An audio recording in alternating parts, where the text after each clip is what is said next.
Welcome, listeners, to the NKNews Podcast, recorded here in Seoul on June 25th, 2018.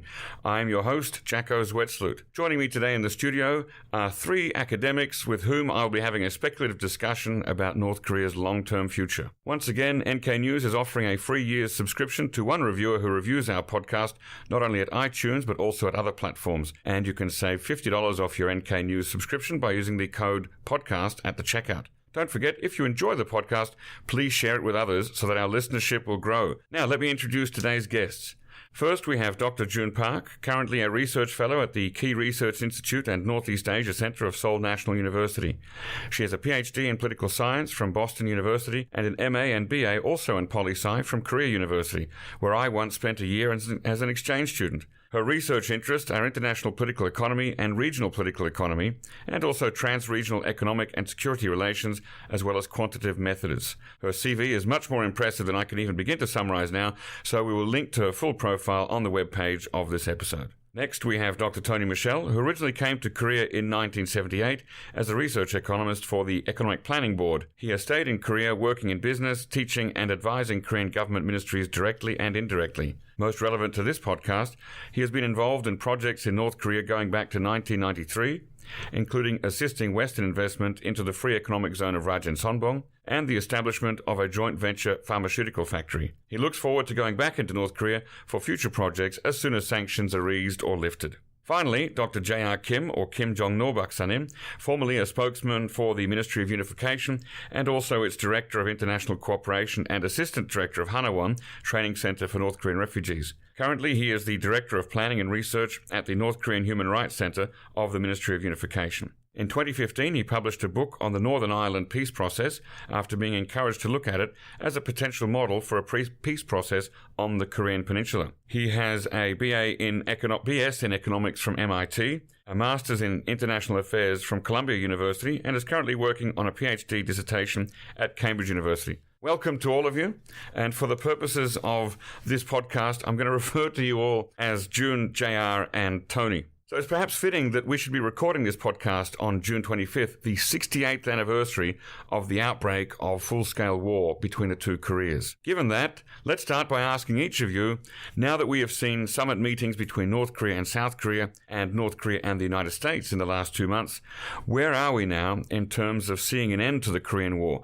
What's feasible in the short to mid-term future? I'll start with you, June. Well, I think that the cancellation or delay of the military exercises that were sort of the practice at this time of year for Korea and the United States, the relationships going forward between South Korea and North Korea will be much more stronger than ever before because of these kinds of arrangements that are happening now.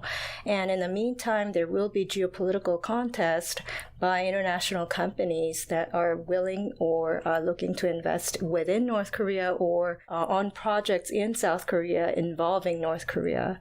And we will likely see some political entanglements amongst all parties involved, China, United States, and North Korea and South Korea. Okay, what kind of a peace regime do you look forward to seeing here? A peace regime, I think at the moment, the best we can guarantee for now is a halt on the military exercises. There is no concrete ground as to how this would be materialized in terms of a diplomatic agreement. I think wishing for that is a little bit of a sudden goal. Well, I think right now we are just in the stage of still testing the water.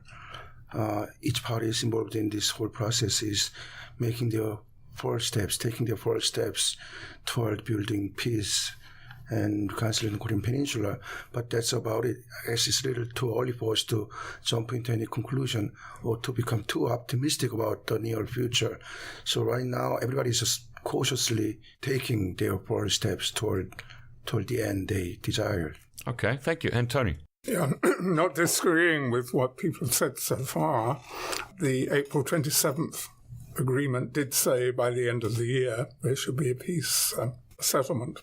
The armistice agreement is quite clear on how you do this. You just need signatures by US, China, and North Korea. In theory, there's time to actually move to a formal ending of the Korean War. Actual post-ending of the war doesn't mean unification. It just means that you are not at an active state of war preparations. Would it mean the two Koreas recognizing each other as being legitimate states? The South Korean constitution defines the whole of the Korean peninsula as under the control of the Republic of Korea. The North Korean constitution refers to the southern part under a different control. Well, what are the different factors and variables that will determine how this process goes going forward? You mentioned, Jun, competition between international actors. Could you tell a bit more about that, how you see those things and perhaps other factors affecting how rapprochement and moving towards peace could work out? Well, previously in the history of South Korea and North Korean economic cooperation, there has always been some kind of South Korean governmental effort in order to facilitate the process. But I think what the North Korean initiative to do all of this has to do not only with the South Koreans, but also to open up to other enterprises that are internationally active. And going forward, I think they have to do a lot of work in trying to solicit these companies to come in and do business in North Korea. I think the first step that they will take on is to have each and every government pitch in a certain amount of lump sum money in order to do energy cooperation. South Korea in that regard is sort of assisting North Korea in this regard. President Moon is trying to facilitate the process with the Russians and also the Chinese. Whether it would be an agreeable term with North Korea, we don't have an answer to that yet, because that would also entail the U.S. being a little bit sidelined in the process if it comes to energy cooperation, whereas the U.S. still, under the Trump administration, there is still a strong intent to increase the level of shale gas exports to South Korea and China and Japan. Okay, J.R., what factors do you see influencing it? June talks about expanding economic cooperation between the two Koreas and between North Korea and the international community, but I guess it's a little bit too early to talk about it. Well, I guess there are two factors we have to consider. One is that whether it will be possible for us to expand economic cooperation, which we had at current stage with North Korea, despite the fact that there is no reconciliation or no progress made in denuclearization of North Korea. Well, maybe to a certain extent it will be possible. The international community, including the United States, will try to extend their cooperation with North Koreans while North Korea makes gradual improvement in denuclearization area. But there are many people also in South Korea and in the United States as well, and the rest of the international community, who are pretty much worried about extending economic cooperation with North Koreans while there is no concrete progress in denuclearization track. That's, I guess, something that we should look at, and those are one of the most important factors. That is that whether international community, including the United States and South Korea, is willing to, and if they are willing to what extent they are willing to expand their economic cooperation with North Korea while North Koreans are not completely denuclearized itself. Yeah, that's a good point there. Tony, what do you think? Nobody has mentioned the word sanction, and all of this is conditional on the sanction regime. Chinese have indicated through Global Times and elsewhere that they will go to the UN and try to moderate the sanctions against trade with North Korea. Every sanction decision by the Security Council has an Article 28 which says if the North changes its attitude, then the Council will abolish, moderate, or otherwise change the particular sanction order. Whether the US is ready to listen to that in the Security Council, I can see quite a conflict there. But we know already that China has relaxed on the border its sanction control. And so we have actually two issues. One is formal sanctions, and the other is what actually happens on the ground. US is strongest for formal sanctions, and I believe will maintain US unilateral sanctions right to the end. But China will probably ignore all of that. So we're in a slightly Iran-like situation, except that Iran is in a different geographic location from North Korea, and that Russia and China can pretty well ignore US sanctions And China has consistently denounced unilateral sanctions going beyond territorial boundaries. So I could see that we might have a real issue about that in the future. And isn't also the case that U.S. unilateral sanctions require improvement in North Korean human rights before these sanctions are lifted? Isn't that written into the sanctions themselves? The sanction framework of the U.S. is quite complicated. Some well predate the concern with human rights, but I believe that if Congress gets involved, and they will, then human rights will be a key criteria. The other issue is about waivers. There is a second way you can deal with. You don't move the sanction at all, but the UN committee gives a waiver. And I believe that President Moon will propose a waiver for Kaesong Industrial Estate. And I believe that nobody will oppose that. Do you think it's likely that he would move ahead on reopening Kaesong without U.S. approval? I think U.S. approval comes at various levels. Without open disapproval, I think the Koreans might open it. If President Trump were to tweet that this is the wrong thing to do, or John Bolton makes a statement, I think the situation is different. But South Korea is a sovereign nation. Under its constitution, Kaesong is in its own territory. It's just occupied by somebody else. So I think that international lawyers will have a field day. Interesting. The last couple of months, a lot of the developments have been due to goodwill and rapport on the part of the three leaders with each other. Do you think that's enough to carry the current push through? What do you think, Jun? China is willing to sort of lift some of the clause on the most stringent sanctions on North Korea that we have seen in the previous months, heading towards the summit that we had in Singapore, is precisely the reason why we anticipate a fierce competition going forward, because within mainland China, there are investors trying to get a stake vis-a-vis economic cooperation, regardless of how the sanctions regime operates under sort of U.S.-led influence, geopolitical order in this part of the world. And that's what worries us most, what should worry us most, because then there would be no regulatory framework either established by the South Korean government or another entity, or a cooperative framework, bilateral or multilateral, to sort of reinforce the kinds of measures under which North Korea should be denuclearizing, at the same time getting what it asked for. And I think that would be a little bit of a concern going forward. In the past, we had times when the leadership in Washington, Seoul, Tokyo, and Pyongyang did not go along well. And every time we had some discordance among the leadership, we failed to make any progress in bringing peace on Korean Peninsula and peace between North Korea and the United States. But this time, I think we have a very good combination of leadership, although each of them are very distinctive in a way, and sometimes unpredictable, but still they make so far very good combination of cooperation among them. So I think this is very important for us to have this leadership for the time being. And as far as sanctions are concerned, there are different sanctions we have imposed on North Korea. There are unilateral sanctions United States imposed and South Korea imposed against North Korea, and also there are international sanctions imposed on North Korea by United Nations Security Council. The multilateral international sanctions will be a little bit difficult to get eased or to be lifted because of the complex procedures you have to go through and all the consensus you have to have among the member states. But bilateral sanctions will be a little easier for us to remove.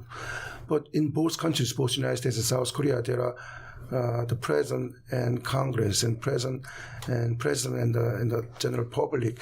And even in South Korea, I guess it requires some kind of friendly gesture from the North Korean side to have stronger consensus or support from the public for President Moon to take a step toward easing sanctions or lifting sanctions, which was imposed on them since the time of Cheonan sinking and the bombing of Yeonpyeong Island. it'll be up to North Koreans to make it easy for President Moon to remove the sanctions at this point. Sanctions on Kaesong Industrial Complex, on Mount Gyeongang tourism, or on inter-Korean trade. Tony, what do you think about Chinese-North Korean relations? And we've already talked about the loosening of the noose, as it were. But to what do we ascribe the eagerness of both Kim and Xi to meet so regularly when for the first 6 years Xi wouldn't give Kim the time of day, not even by telegraph? I think it's pointless to speculate about the past. Let's look at what happened at the last meeting, which is where North Korea becomes qualified for the Belt and Road treatment, which means that one part of the international capital that Korea needs to modernize, that June was talking about, is likely to be supplied by China willingly. We need to remember that part of the game is about North Korea's mineral wealth, especially the rare metals. And so the country that first gets a really good deal, trade deal, and offers a lot of money, will expect to get the prime chance on these mineral resources. Do we all agree that that One Belt, One Road is likely to apply to North Korea? 'Cause it's been my impression, and I'm not an expert on this obviously, but I just thought that One Belt, One Road was looking more westwards rather than, back east from China. What's your sense on this, June? So I just came back from a panel which was under Chatham House over the weekend at a Korean politics annual conference meeting organized by MOFA, and we had 2 Chinese participants who would underscore the impact of the inclusion of the Korean peninsula. It wasn't strictly stating that South Korea would be part of it, but that the Korean peninsula could be part of it if there are infrastructure and energy cooperations underway, especially infrastructure. And I think from the South Korean standpoint, if you talk to a lot of bureaucrats, you are able to sense a very keen interest in reviving the infrastructure projects that were stalled years ago. Chinese participants were very specifically knowledgeable on these projects, to the astonishment from coming as a political economist. I was quite surprised how they knew each and every detail. And they aligned these projects in line with the Belt and Road railways all throughout the Asian continent and envisioned something that would be paralleling their pathways in the maritime linkages. So not just through the land route, but also the maritime route. And they emphasized how big of a chance it could be for all of the players involved. Japan was out of the question, though. But I think that the South Korean participants were sort of interested in this kind of a framework, and without knowing where the Belt and Road initiative is going, this is a little bit concerning. So a Busan to Birmingham rail connection might finally become a reality thanks to Belt and Road project? If there is a political will, I think, chipping in the funding is probably not a huge hurdle under the Moon administration from the South Korean part, but from the North Korean side, I'm not sure as to how much of a commitment and opening would be guaranteed in order to be part of this. And once this happens, there is also going to be backlash from the United States because it would mean a drastic change in terms of infrastructure. Very different question here. How much do we know and how much can we know about what Kim Jong-un's goals and desired outcomes are? Well, I think he's made it clear that he wishes to develop the economy. In the last 3 years, there has been a plan which is zone by zone. So there are like 23 or 24 zones designated for development. I was involved in a training meeting with the North Korean officials at an early stage of this planning. And then in the talk with President Moon, I understand that he said he wanted Kaesong industrial estates spread all the way along the DMZ. So one of the advantages of a special zone is that you can control it. It doesn't necessarily spill out into the surrounding area. So you can be free in Rasom, but you need a permit to move on to Chongjin, for example. And a couple of years ago, I was involved in discussion about a Rason airport where they needed to move the boundary of the zone.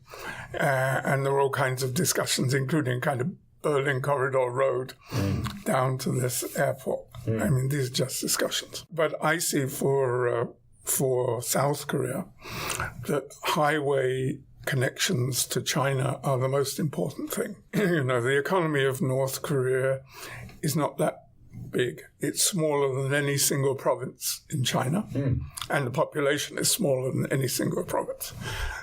So for me as a businessman, I want an expressway that goes through North Korea. It can be a Berlin Corridor style, or it can be a real open expressway.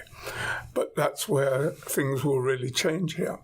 But none of that will be very attractive to Americans concerned about their zone of... I guess many people now agree that Kim Jong-un wants to build North Korean economy, and there's some, I guess, his sincere desire in that. But the question is, and still we don't know the answer to that, and we try to find out its point, is that whether in his program, in his plans to build up North Korean economy, is South Korea included or not? He can do it both ways, I guess. He can do it without South Korea.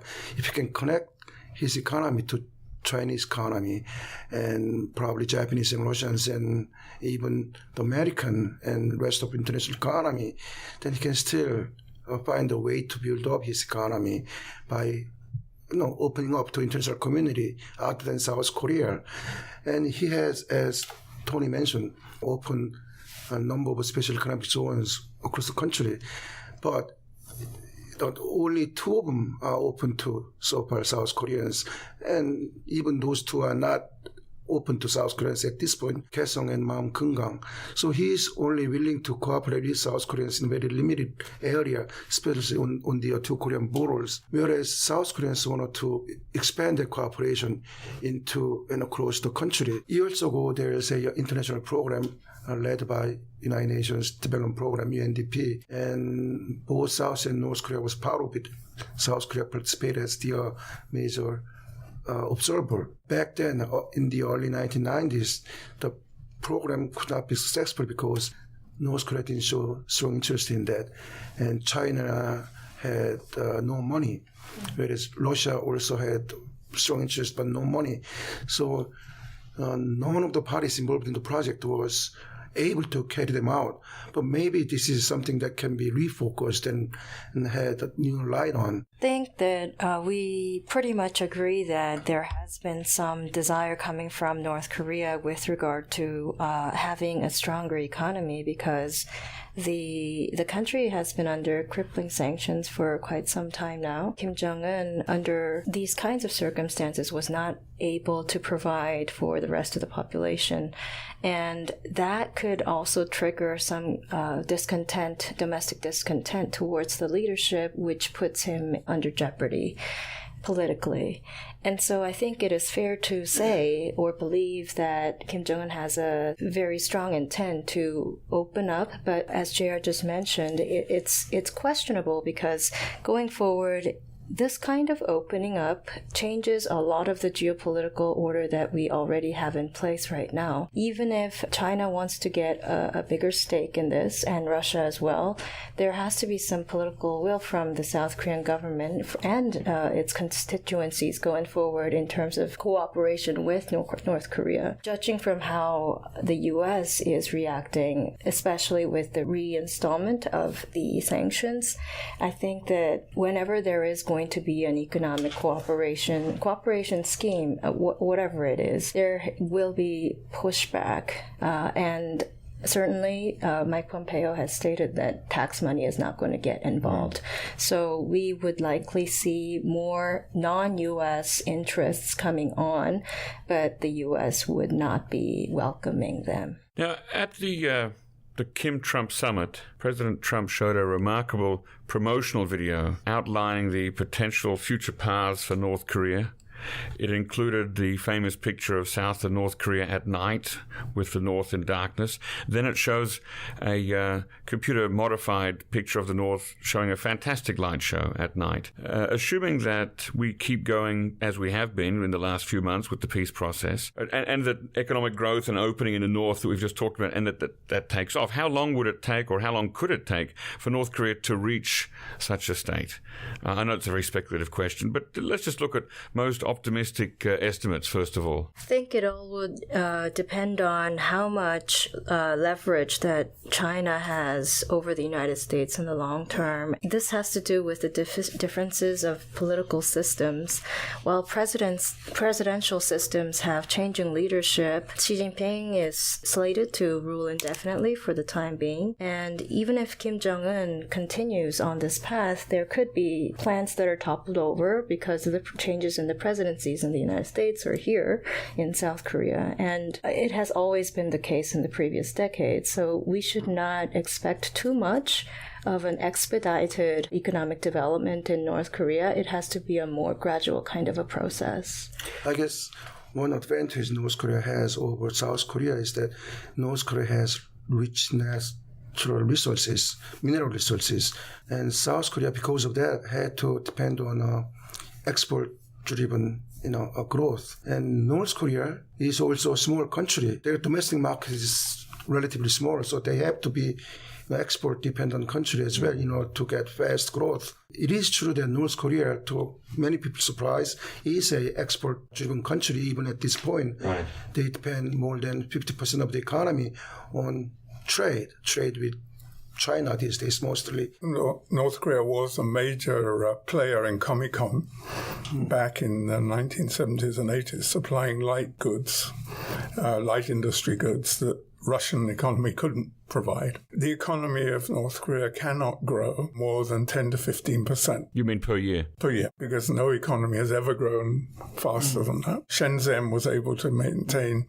15%, and we might look at that as a kind of model, but it wasn't the whole country. You only need so much capital injected to get 15% growth. At the beginning, given the size and state of North Korea, it's not that much. Once you've provided a reasonable infrastructure framework of roads, railways, and electricity. So I believe that it's actually quite possible, given the timing, that North Korea is now the most suitable market where you have highly skilled workers at low wage rates. China has now passed that phase.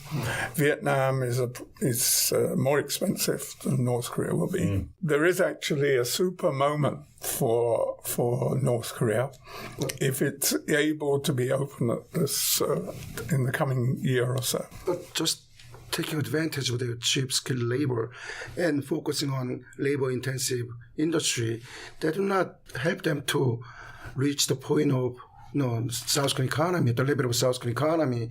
They need more than that. Other things they can do is sell their mineral resources, but that still is not the way for them to catch up with the South Korean economy.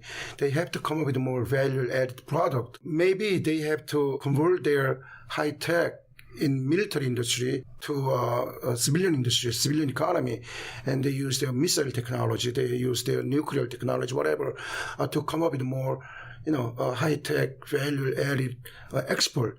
Okay, let's talk a bit about the risks of investment in North Korea. South Korea's Hyundai Asan invested a lot of money in the Kumgangsang resort, as did Emerson Pacific, the South Korean company that built the 5-star Ananti Golf Resort and Hotel there, which that they've been sitting there empty and unused since 2008, as well as the Kaesong Industrial Complex that for the last few years has been shuttered. And then we have the case of the Egyptian cell phone company Orascom, who, when they tried to take profits offshore, were told by the North Korean government that they had to exchange their won into dollars at the much more expensive rate, thereby reducing their actual profits greatly. Given these kinds of are these risks exceptional, or could they be typical of future potential risks for investors in North Korea? And would you be advising people to invest in North Korea anytime soon? I think that's a question for me.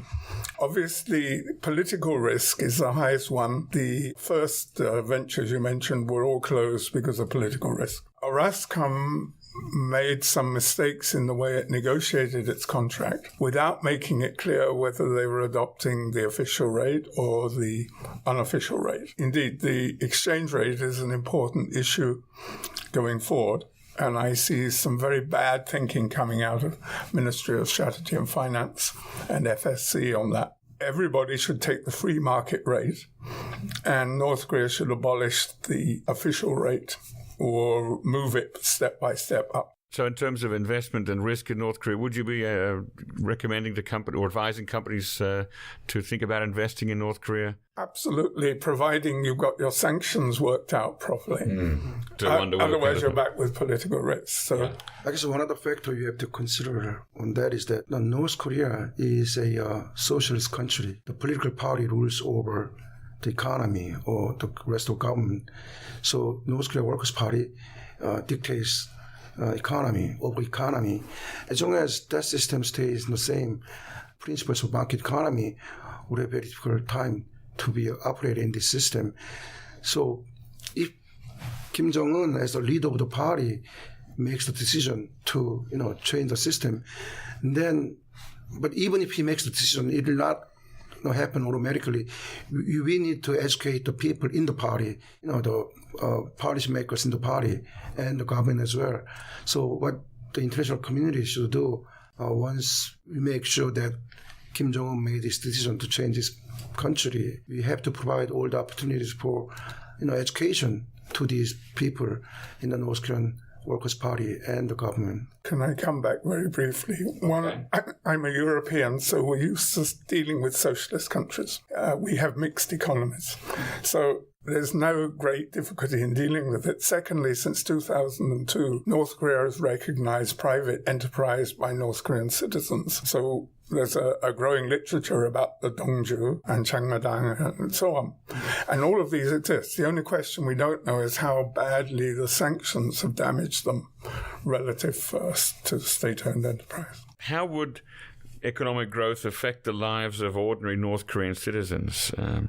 Obviously, human rights is a hot topic with relation to North Korea. Some people argue that we need to look at and ameliorate human rights issues first and wait until that situation improves before we look at investing anything in North Korea. What do you think? June, do you want to start that one off? Even on China, the United States had grappled over this issue until it gained PNTR status. I think North Korea may have to be getting on the same kind of track. Vietnam and China joined the WTO after all of these procedures were sorted out, and if North Korea wants to be a full-fledged member of the world economy, it will go through the same kind of process, but it doesn't really seem to have that kind of an political opening towards external solicited investors. It wants the investment, but it doesn't have the guarantee towards ensuring that their investments would be safe. And going forward, if North Korea tries to get on the same track as China will continuously engage in advising North Korea to do this and that may not be good for the benefit of external investors and South Korea. To get risk insurance, you need coverage by MIGA, Multilateral Investment Guarantee Assurance, which comes from the World Bank Group. So if I was advising North Koreans, I'd say you need to get on with this quickly because many people will take the risk. And there have been cases of foreigners winning in the North Korean courts against the police of all people on a commercial issue. What is that with regard to, goods being confiscated or something? Or what? Can you say anything more specific about that? Yeah, it was a typical North Korean thing. Second-hand cars were being imported into North Korea via Wonsan. They were then taken up to the Chinese border, and it was the police's part of the contract to take them across the border and give money back. That was the lawsuit. You mean the police weren't giving the money back? No, the Chinese had stopped the rules, so they couldn't take it across the border. Wow. But the company sued the North Korean company that made the arrangements through to this, and the courts decided that company should compensate the foreign investor. Then the problem arose about as in South Korea, how to actually get possession of a judgment. And the North Korean company pleaded they didn't have money. So the court ruled that as you get money, your bank account will have part of the money repaid. I'm afraid I don't know whether the rest of the story, this happened in the 1990s. 1990s, okay. Can Kim Jong-un achieve economic reform without political opening? Can he have his perestroika without the glasnost? I think those two, perestroika and glasnost, have to go together, not necessarily at the same time, but in a different time sequence, and they have to come together. Well, Kim Jong-un will try very hard to have his perestroika without glasnost. Will try to reform under the North Korean party rule, one man, one party rule. But as time passes, as things get better, as the economy gets stronger, eventually people will start to have their awareness of outside world and about political rights, their human rights and everything. So this will likely to bring change in the political and social system as well.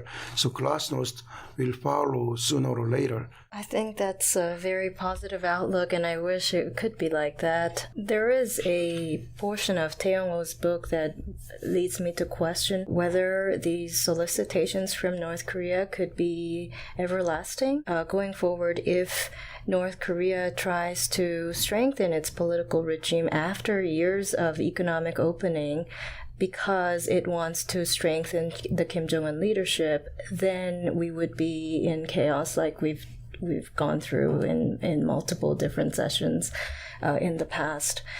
However, I do agree to a certain extent that within North Korea, I think there is a level of exposure to external information, and that compels a human being to be more outreaching to the outside world. And if that happens under certain rules of economic cooperation and people-to-people exchange, there would be floods of North Korean workers trying to find some piece of job or economic deal from South Korea or elsewhere, not just China, but elsewhere. And that may really propel or even shake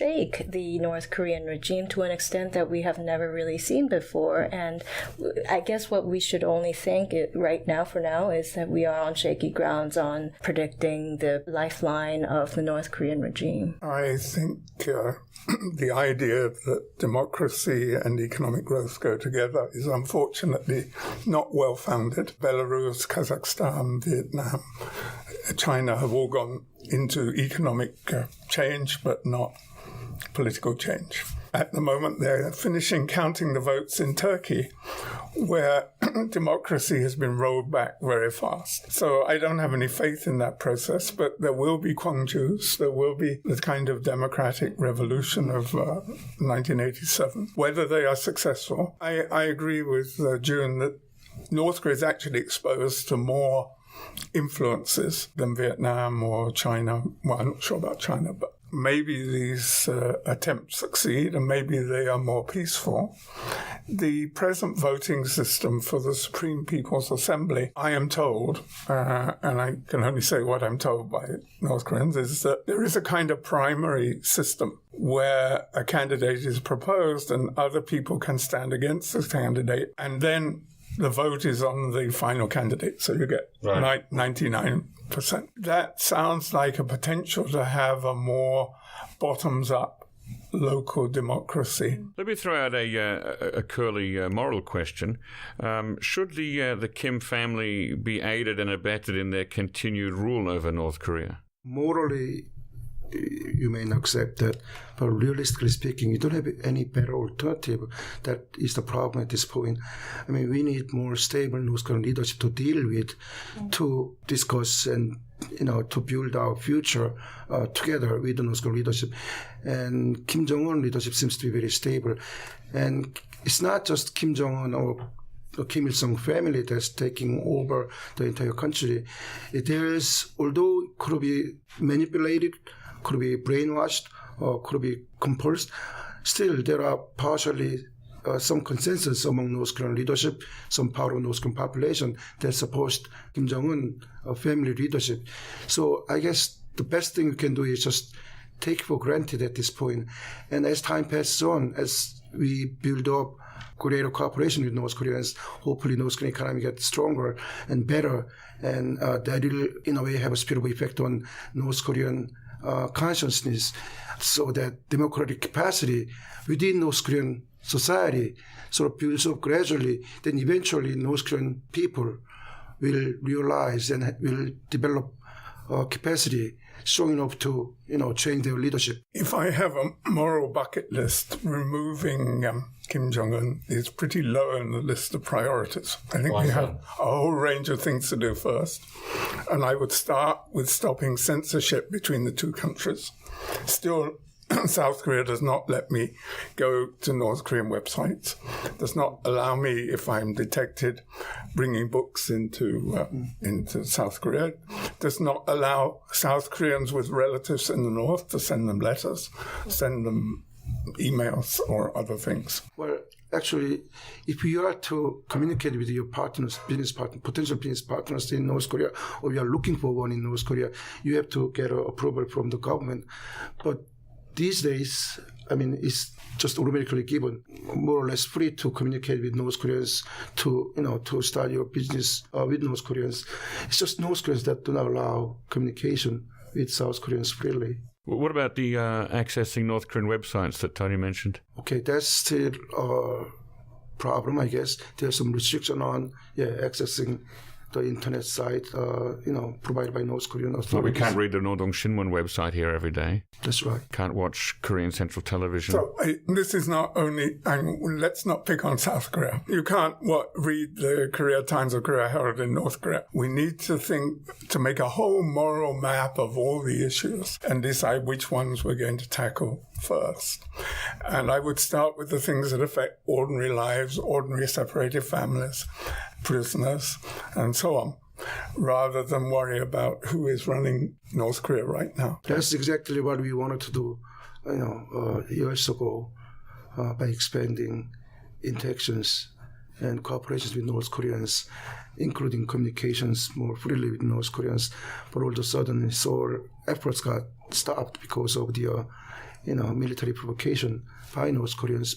But hopefully, this North Korean regime under Kim Jong-un leadership is different from his fathers and grandfathers, and let's just hope that things will get better in the future. June, I'm going to let you have the final word. All of us should take a moment to think about what kind of future we want with North Korea going forward, because the previous engagements that we've had in the past are sort of ordained under the liberal international order, and that is very, very gradually changing under the Trump administration. We're not really able to predict what will happen in 2020, but there are serious changes that are happening in America in terms of elections. We should probably try to adjust to the realities of a shifting global order that we haven't seen before. Okay, well, that's a good note to end on. I'd like to say once again thank you very much to our guests today, Dr. June Park, Dr. Tony Michel, and Dr. J.R. Kim. Don't forget, listeners, you can listen to all of our shows as well as read full bios and show notes on our website, www.nknews.org. NK News is the leading repository of North Korean research, news and analysis, and we hope to see you there. And you can send feedback, comments, questions, or guest suggestions to podcast@nknews.org. Please share our podcast with friends and enemies if you like it, and even if you don't. Our podcast was produced by Arius Dare and facilitated by Chad O'Carroll and Christina Lee. Listen again next time.